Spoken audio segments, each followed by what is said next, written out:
جو ظلم اور جبر اور پستائیت چل رہی ہے، اگر کسی کا خیال ہے کہ اس طرح نااہلیوں سے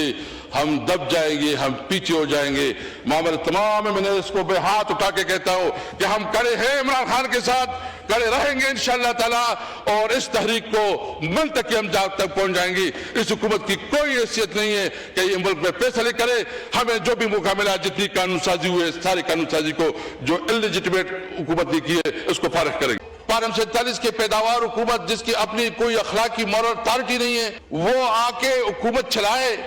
اور پھر جو عوام کے صحیح نمائندے ہیں اس صحیح نمائندوں کو ایک ایک کر کے فارغ کرے، اور اس طرح ہماری اور بھی کافی ہے، ہمیں اس کی پرواہ نہیں ہے۔ دیکھیں، ہم ایک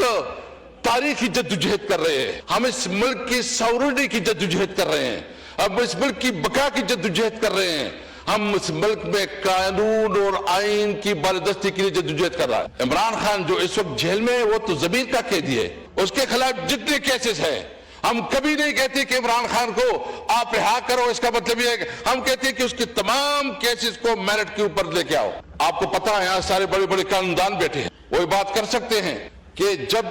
1 سال اور 2 سال کسی کیس کا فیصلہ نہ ہوا ہو تو اس کی ضمانت حق بنتی ہے۔ عمران خان کو ابھی روٹین میں تو اس کو ضمانتیں ملنی چاہیے، وہ اس ملک کا سب سے پاپولر لیڈر ہے، اور میں خراج تحسین پیش کرتا ہوں جو 5 تاریخ کو پورے پاکستان میں احتجاج ہوا، اور خاص کر خیبر پختونخوا میں،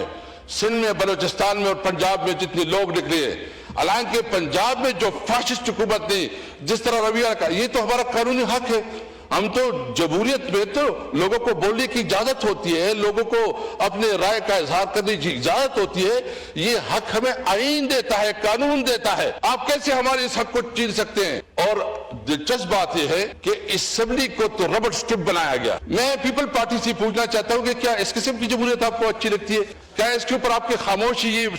آپ کو تکلیف خوشی ہے کہ شاید ایک اپوننٹ کو جو نا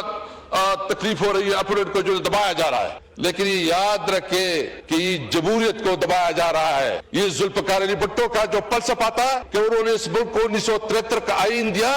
یہ اس 1973 آئین کا خلیہ بگاڑ دیا، اور 26ویں آئین ترمیم میں پیپل پارٹی برابر ملوث رہی، اور اس کو جیسے آج عدالتیں جس حال میں ہیں، عدالتوں کو جس طرح کمپرومائز کیا گیا، عدالتوں کو جس طرح جو ہے نا اس کی تشخص برباد کی گئی، اور اس وقت عدلیہ کے اوپر لوگوں کا اعتماد اٹھتا جا رہا ہے۔